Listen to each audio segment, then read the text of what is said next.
지난 시간에 38년 된 병자가 베데스다라는 곳에서 고침을 받은 그런 사건들을 우리가 보았습니다. 38년 된 병자가 낫고 나서 자기가 예수님이 뒤 자리를 들고 가라고 했을 때 그 자리를 들고 간 그것 때문에 유대인들과 시비가 붙었죠. 왜 안식일 날 일하면 안 되는데 왜 일을 했느냐, 그것 때문에 시비가 붙었습니다.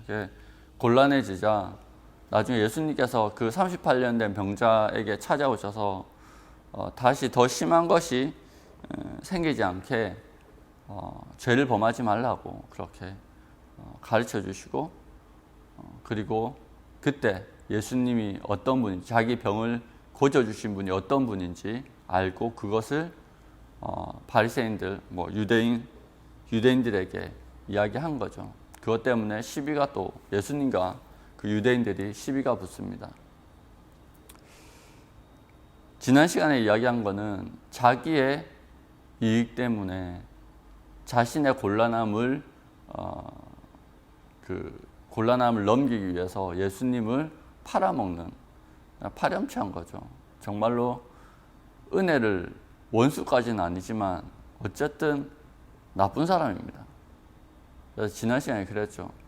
가난하다고 다 선하지 않고 부자라고 다 악하지 않다고요. 그 마음속에 무엇을 생각하고 있느냐, 그것은 아무도 모릅니다. 오직 하나님만 아시죠. 그런데 우리가 그걸 판단할 수 있는 기준이 있습니다. 그 사람의 삶을 보면 됩니다. 그 사람의 삶을 보면 됩니다. 그 사람이 평생 어떤 선택을 하면서 살아왔느냐, 그 선택에 모여서 지금의 그 사람을 이게 형성하고 있는 거죠. 결정적인 순간에 선택하는 그것이 바로 그 사람입니다. 왜? 선택은 뭐 때문에, 선택은 무엇을 기준으로 해요? 여러분, 100원을 가지고, 어린이가 100원을 가지고 가게에 갔습니다. 100원 가지고 살 수 있는 게 있어요. 근데 아이가 무엇을 기준으로 이 100원을 사용하겠습니까? 무엇을 선택하겠습니까? 자기가 좋아 보이는 것, 자기가 가치 있어 보이는 것을 얻기 위해서 이 100원을 사용합니다. 어린아이들조차, 애기들조차. 사람은요, 자기가 가치 있다는 것에, 가치 있는 거, 있어 보이는 것을 선택합니다. 그것이 사람입니다. 무엇에 가치를 두고 살아가는지를 보면은 그 사람이 어떤 사람인지 알 수 있습니다. 이기적인 사람들, 아니, 세상의 대부분의 사람들은 이기적입니다. 저도 이기적입니다. 그런데 왜 이기적인 선택을 하지 않습니까? 나도 이기적인 사람인데 왜 결정적인 순간에 이기적인 선택을 내려놓고 이타적인 선택을 하죠? 왜 그렇습니까? 내가 이타적인 사람이라서? 아니요. 하나님의 말씀이 우리를 붙들고 있기 때문입니다. 우리가 안 되면, 우리가 되도록 할 수 있는 그 진리를 붙드는 것이요, 우리가 구원받는 길입니다. 그래서 자기를 부인하는 겁니다. 우리는 이기적입니다. 우리는 죄인입니다. 죄된 것을 선택할 수밖에 없는 인간입니다. 그렇지만 우리는 선한 것을 선택합니다. 왜요? 말씀이 우리 안에 있기 때문에 자기를 부인하고 진리를 붙드는 겁니다. 그리고 그 선택이 이어져서 지금의 우리를 형성하는 겁니다. 오늘 말씀은 예수님께서 이 38년 된 병자를 치유하시고 영광을 드러내셨는데 유대인들이 또 시비를 거는 거예요. 그렇죠? 시비를 거는데 하나님의 아들이신 예수 그리스도께서 뭐라고 말씀하십니까? 내 아버지께서 이제까지 일하시니 나도 일한다 하심에, 이렇게 이야기하니까 오히려 하나님 아버지와 자기가 동등됨으로 동등되게 스스로를 그렇게 말한다라고 이야기하면서 더 크게 공격하죠. 이 동등됨이 뭡니까? 동등됨은요, 같은 본질을 가지고 있다는 거예요. 하나님과 그의 아들이니까 그 아들도 하나님이에요. 같은 본질을 가지고 있으니까. 그래서 하나님과 동등으로 삼으심 때문에 공격합니다. 내가 진실로 너에게 이르노니 아들이 아버지께서 하신 일을 보지 않고는 아무것도 스스로 할 수 없나니 아버지께서 행하시는 그것을 아들도 그와 같이 행하느니라 라고 이야기합니다. 예수님 입장에서는 이 말이 엄청 겸손한 말이에요. 내가 스스로 아무것도 할 수 없다. 난 아버지께서 하시는 일들을 보지 않고는, 아버지께서 무엇인가 가르쳐 주지 않고는 나는 스스로 아무것도 할 수 없다라고 이야기합니다. 예수 그리스도 입장에서 굉장히 겸손한 말이에요. 나는 철저하게 순종의 사람이고 철저하게 하나님의 뜻을 따르는 종이다라는 표현이거든요. 예수 그리스도 입장에서는 굉장히 겸손한 표현이었어요. 그런데 이 겸손한 표현을 이 유대인들은 알아듣지 못하는 거죠. 왜요? 예수 그리스도께서 누구신지 모르니까. 그런데요, 보세요. 예수 그리스도께서 계속 기적을 일으키고 다니셨습니다. 그렇죠? 병자도 낫게 하고, 그렇죠? 그런데 예수를 따르는 많은 사람들이 적어도 예수를 대단한 선지자, 위대한 사람으로 보고 있는 일반 대중들은 그렇게 보고 있었어요. 그런데 이 소위 유대인의 지도자들은 예수님을 깎아내리기에 바빴죠. 왜 그렇습니까? 왜 그래요? 그 안에 욕심이 있었기 때문입니다. 왜요? 예수 그리스도께서 하시는 말이 자기들이 하는 말과 달랐기 때문입니다. 율법으로 계속 예수 그리스도를 공격하죠. 율법으로 예수 그리스도를 공격합니다. 안식일에 대해서 공격합니다. 안식일을 가지고 공격합니다. 율법을 주님이 언제 주셨어요? 하나님이 율법을 언제 주셨고 왜 주셨습니까? 율법을 언제 주셨어요? 시내산에서 주셨어요. 모세를 통해서. 율법의 목적이 뭡니까? 율법은 누구에게 주셨어요? 이스라엘 백성들한테 주셨어요. 그렇죠? 하나님의 백성들에게 주셨어요. 자, 이스라엘은 국가가 세워져요. 국가의 3대 요소가 뭐죠? 국가의 3대 요소. 초등학교, 초중교 때 배웠잖아. 국가의 3대 요소, 국민, 또 영토, 마지막 하나가 뭐죠? 주권. 이 세 개가 국가를 구성하는 3대 요소입니다. 이스라엘 백성에게. 근데 여기에 또 법이 있어요. 법. 율법을 주셨죠. 율법은 뭐예요? 이 국가가 유지되기 위해서, 이 국가의 정체성이 유지되기 위해서 필요한 체계입니다. 그게 법입니다. 국가가 국가로서의 존재하기 위해서. 그러면 율법은 무엇에 따라서 해석되어야 됩니까? 율법, 이 하나님이 주신 율법은 무엇에 따라서 해석돼야 됩니까? 가장 큰 대전제에 따라서 해석돼야 됩니다.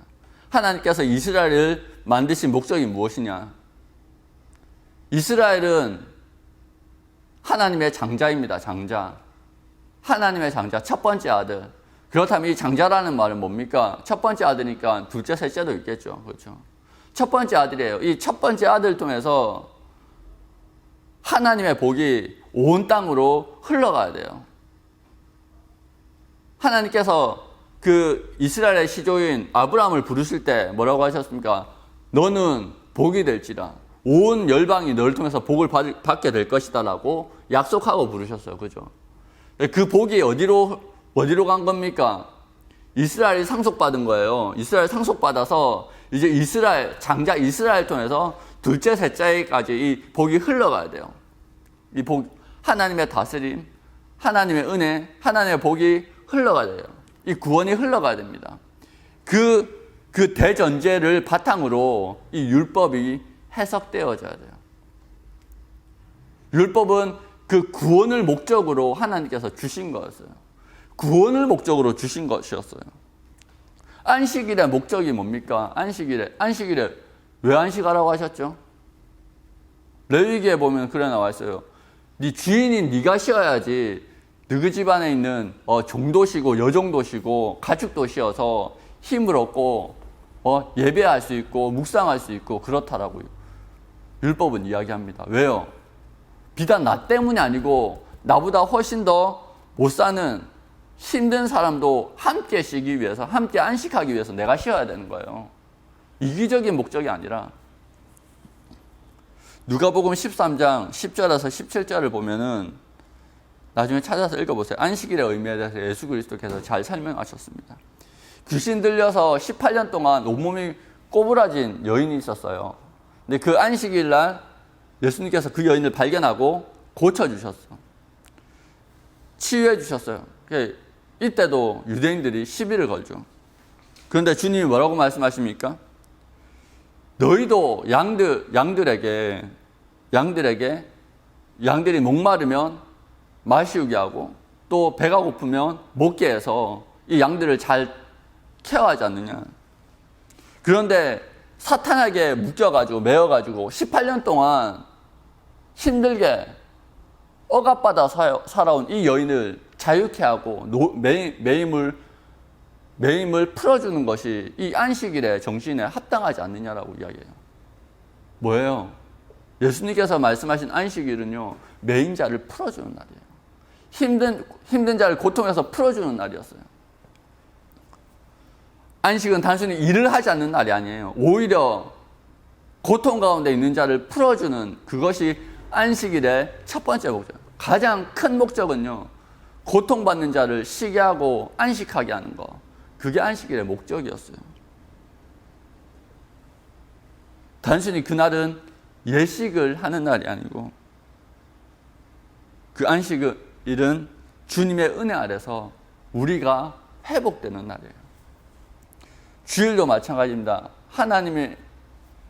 예수 그리스도께서 부활하신 날, 안식 후 이튿날 주님의 부활을 기념하면서 떡을 떼면서 주님의 부활을 묵상하면서 어떻게 해요? 다음 이제 다가올 일주일을 살아가기 위해서 새 힘을 얻는 그날이 주일이에요. 이렇게 안식일에 대해서 풀어주시는데 그 율법의 목적에 맞게, 이스라엘에게 주신 그 율법의 목적에 맞게 이 안식일을 풀어주시는데 사람들이 오히려 적대시합니다. 왜요? 갈릴리에서 온 목수가 자신이 하나님의 아들이라고 이야기하고 또 자신과 다른 이야기를 하니까 이 사람들은 말로 먹고 사는 사람들이잖아요. 그렇죠? 입으로 먹고 사는 사람들이에요. 그래서 그 말에 대한 권위가 떨어지면요, 권력도 사라지고 명예도 사라지고 재물도 사라지는 거예요. 얼마나 위협을 느끼겠어요. 자기들과 방향을 달리하는 다른 학파가 생기는 거예요. 그 작은 국가 안에 다른 학파가 생기는 거예요. 그러니까 가만히 둘 수 없죠. 여러분, 유대인들이 예수님을 적대한 이유는 탐욕 때문이었습니다. 예수님의 말이 틀린 것이 아니고 탐욕 때문이었습니다. 그들은 탐욕을 채우기 위해서 율법이라는 그럴듯한 체계를 가지고 이용할 뿐이었습니다. 여러분, 하나님이 주신 율법을 사용하는데 어떻게 악하게 사용할 수 있습니까? 같은 율법을 보는데 예수님도 같은 말씀을 봤을 거예요. 그죠? 유대인들과 서기관들과 바리새인들과 대제사장들, 이 그룹들, 사두개인들 같은 말씀을 봤을 거예요. 그런데 어떻게 그 같은 말씀을 악하게 사용합니까? 여러분, 그 사회 시간에, 중고등학교 사회 시간에 혹시 애덤 스미스라는 사람 이름 들어보셨습니까? 애덤 스미스. 그 사람이 이야기한 게 뭐죠? 국부론이라는 책에서 보이지 않는 손이라는 이론에 대해서 들어보셨습니까? 보이지 않는 손. 들어보셨습니까? 보이지 않는 손. 쉽게 말해서 물건과 노동력이 교환되는 이 시장에서 보이지 않는 손이 작동해서 각자 이기적으로 행동하더라도 이 보이지 않는 손이 작동해서 각자 자기의 욕망대로 행하면 최선의 효과를 도출할 수 있다라고. 그래서 열심히만 하면 되고 그리고 자기의 욕심대로 행해도 괜찮다라고 하는 이론이에요. 이 보이지 않는 손이. 그런데 이 시장 경제를 주장하는 사람들은 이거를 금과 옥조처럼 여깁니다. 이 모든 것을 국가가 아니고 민간이 자기 욕심대로 행하면 이 보이지 않는 손이 작동하기 때문에 국가, 정부는 빠지고 민간에게 모든 것을, 시장에게 모든 것을 맡겨야 된다라고 이야기합니다. 그런데 이 말은 틀린 말입니다. 이 보이지 않는 손이 작동하기 위해서는 뭐가 있어야 되냐면 전제가 있습니다. 첫 번째는 정보가 공평해야 된다는 겁니다. 정보. 교환하는 양쪽의 정보가 동일한 수준이어야 된다는 거예요. 그리고 뭐요? 가지고 있는 재력이 재화의 그 크기가 어느 정도 비슷해야 된다는 거예요. 그렇지 않으면 협상이 안 되죠. 그죠? 이 평등이 이것이 이루어지지 않으면요. 재화를 많이 가지지 못하고 정보가 부족한 쪽이 어때요? 항상 손해볼 수밖에 없다. 그것이 이 사람이 이야기한 전체 내용입니다. 그래서 중요한 게 뭐냐면은 정부의 역할이 굉장히 중요하다라는 게 원래 이 사람의 내용이에요. 왜? 자본가는 힘과 그 경제력과 가지고 있는 재화와 그리고 정보가 엄청 많아요. 근데 노동자는 하루 일해서 하루 먹고 사는 노동자는 뭐예요? 정보가 없어요. 정보를 모을 시간도 없어요. 그리고 재물을 모을 힘도 없어요. 어때요? 완전히 불평등하죠. 그래서 그 자본가가 조금이라도 임금을 제때 주지 않으면요. 노동자는 바로 파업을 할 수밖에 없다라고까지 이야기합니다. 이 애덤 스미스라는 사람이. 그게 이 국부론에 나오는 내용이에요. 그래서 정부의 역할이 중요하고 왕의 역할이 굉장히 중요합니다. 오히려 애덤 스미스는 정부가 어디요? 시장의 균형을 맞추는 큰 정부를 이야기했어요. 하지만 자본가들이 자신에게 유리한 판을 만들기 위해서 학자들과 언론을 매수해서 애덤 스미스가 말한 그런 정부의 역할을 싹 지워버리고 보이지 않는 손만 강조했습니다. 어떤 사람은 무지에서 속고 어떤 사람은 돈에 매수돼서 다른 사람을, 연약한 사람을 속였습니다. 너희들의 노력이 부족해서 너희들이 가난한 거야. 너희들이 재능이 부족해서 너희들이 가난한 거야. 너희들이 머리가 똑똑하지 않아서 기회를 놓친 거야라고 거짓말했습니다. 그건 다 거짓말이었습니다. 여러분, 무지에서 속아도 내가 피해를 봅니다. 그 책임을 누구에게 돌릴 수 없어요. 여러분, 이 좋은 저서를 같은 사람이 봤어요. 근데 어떻게 악하게 사용합니까? 이걸 보면 알 수 있습니다. 맥락을 다 빼버린 거예요. 왜 이 사람이 이 책을 썼고, 무슨 목적으로 썼고, 그리고 이 책에 이 보이지 않는 손이 작동하기 위해서는 어떤 맥락에서 작동해야 되고, 이 모든 것을 맥락 없이 그냥 한 챕터만, 하나의 단어만 가지고 그것을 확대 해석해서 사람들에게 세뇌시킨 거예요. 그래서 힘든 사람을 더 힘들게, 부자를 더 부자로 만드는데 이용한 겁니다. 여러분, 무지에서 속는 것도요, 죄가 돼요. 무지에서 범죄한 것도 죄가 됩니다. 그리고 실수로 범한 죄도 죄가 됩니다. 물론 정상 참작은 되겠죠. 그렇지만 죄가 됩니다. 여러분, 진리는 한 부분을 떼서 본다고 그게 진리가 안 돼요. 오히려 이단으로 빠집니다. 이단들의 특징이 뭡니까? 맥락이 없어요. 또 하나, 역사성이 없어요. 이단들의 특징은요, 어느 날 갑자기 툭 튀어나와요. 어떤 한 구절에 은혜 받았다고 툭 튀어나와요. 이단들의 특징은요, 역사성이 없고 맥락이 없습니다. 전체가 아닌 일부를 가지고 그것을 마치 전체인 것처럼 부풀려냅니다. 그리고 자신들의 이론을 그 구석구석 끼워 맞춥니다. 그게 이단들의 특징이에요. 악한 자들의 특징이에요.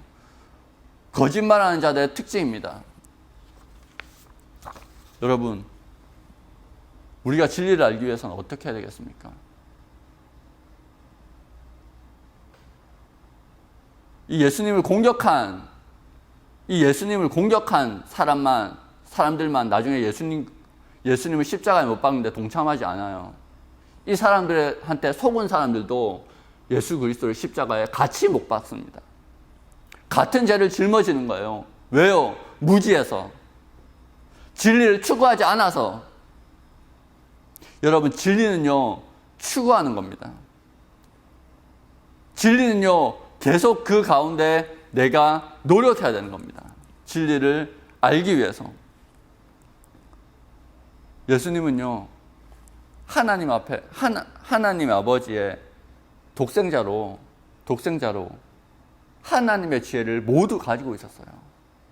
근데 그 태도가 어때요? 그 독생자 예수 그리스도의 태도가 어때요? 하나님 앞에 듣지 않고는 내가 아무것도 할 수 없다는 자세로 항상 하나님의 음성에 귀 기울였어요. 여러분들 그래요? 예수 그리스도께서 그러셨다면 우리는 더 그래야 되는 거 아니에요? 진리 그 자체이신 예수 그리스도께서 아버지의 음성을 듣고 아버지의 말씀에 순종하기 위해서 아버지께 항상 귀 기울였다면 우리 또한 진리와 예수 그리스도와는 비교할 수 없이 무지한 우리는 얼마나 더 귀 기울여야 돼요. 근데 우리는 얼마나 귀 기울이고 있습니까? 그리스도께서 그렇게 겸손과 순종의 자세로 아버지를 섬기셨기 때문에 어때요? 아버지께서 아들을 사랑하사 자기가 행하시는 것을 다 아들에게 보이시고 또 그보다 더 큰 일을 보이사 너희로 놀랍게 여기게 하시라. 자기가 행하시는 모든 것을 보여주셨다라고 이야기합니다. 여러분, 태도가 중요해요. 여러분, 진리를 쫓는 태도가 중요합니다. 예수님은 그 태도에서 탁월하셨습니다. 항상 드리려는 태도가 되어져 있었습니다. 항상 무릎 꿇고 새벽 미명에 아니면 저녁 늦은 시간까지 하나님의 음성을 듣고자 그 사람이 북적거리는 그 가운데서도 일부러 틈을 내어 산으로 올라가시고 들로 올라가시고 언덕으로 올라가셔서 하나님과 내밀한 시간을 가졌어요. 예수님 주변에 사람이 얼마나 많았어요. 근데 그 가운데서도 그 시간을 놓치지 않았습니다. 주님은 하나님께서는 그 예수 그리스도께 자신의 모든 일을 다 보이셨습니다. 그리고 아버지의 모든 권세, 심판의 모든 것을 심판하실 권세까지 주셨습니다. 여러분, 예수 그리스도의 삶은 우리의 삶의 모범이에요. 여기서 중요한 거는 예수 그리스도의 삶이 바로 우리 삶의 모범이라는 것입니다. 예수 그리스도께서의 모든 일의 초점은요, 하나님의 영광이었고 하나님의 일이었습니다. 우리 또한 마찬가지입니다. 우리 또한 마찬가지예요. 우리의 역할이 뭡니까? 우리는 우리의 일을 하는 사람이 아니에요. 여러분, 우리는 그리스도인은 십자가에 죽었잖아요. 그렇죠?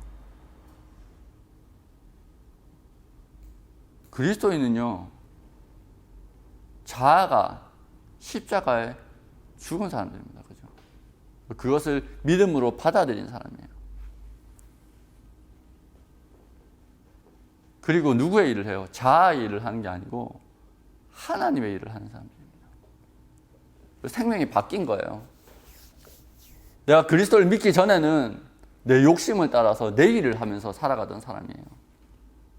그런데 하나님을 믿고 예수 그리스도를 영접하고 우리가 십자가를 붙들 때 뭐요? 욕심으로 살던 나는 죽고 이제 그때부터 예수 그리스도의 일, 하나님의 일을 하면서 살아가는 그런 생명으로 바뀌었어요. 그러면 사자는 채식을 하지 않습니다. 그렇죠?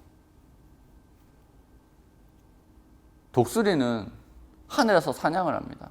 닭처럼 모이를 땅에서 곡식 모이를 쪼지 않습니다. 그렇죠? 나다를 쪼지 않습니다. 참새처럼. 왜요? 독수리는 독수리의 생명을 가지고 있기 때문입니다. 독수리는 독수리처럼 살아야 돼요. 그래야지 멋있습니다. 그래야지 스트레스 안 받아요. 독수리가 못 날고 밑에서 닭장처럼 갇혀가지고 쪼고 있다고 생각해 보세요. 스스로 얼마나 한심하겠습니까? 그리스도인들도 마찬가지예요. 우리에게 주신 그 생명의 값어치처럼 살아야 됩니다. 하나님의 일을 하는 사람이 그리스도인이에요. 그리스도의 이름을 빌어 내가 잘 사는 게 아니고 나는 죽었기 때문에 이제는 그리스도와 연합하여서 하나님의 나라의 일을 위해서 사는 사람이에요.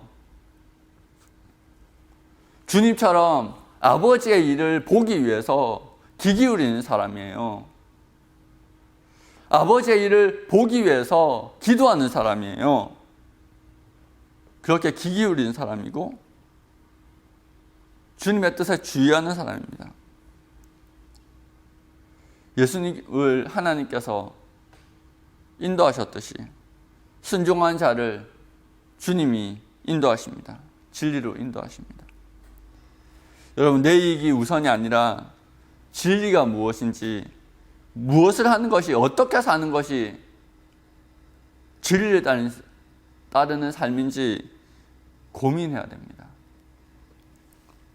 그것이 우리가 멋있게 사는, 가치 있게 사는 그 길입니다. 주님이 답을 주셨다면 그 길을 가야 됩니다. 몰라서 속아서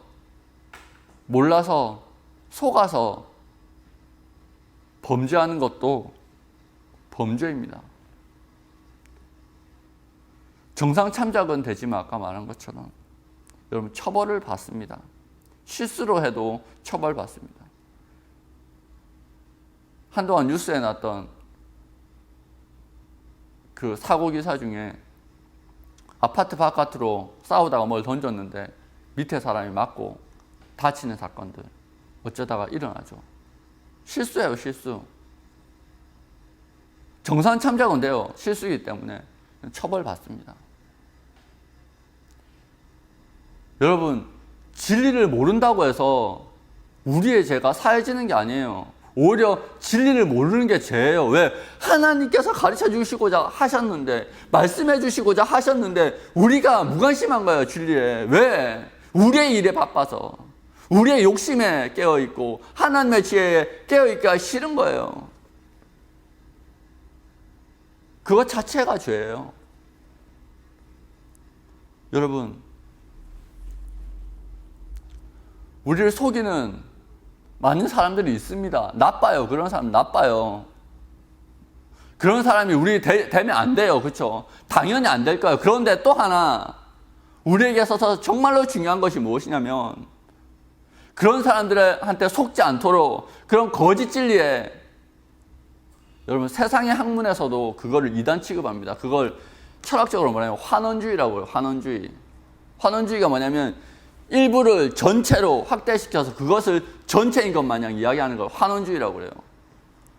세상의 학문에서도 그걸 이단시합니다.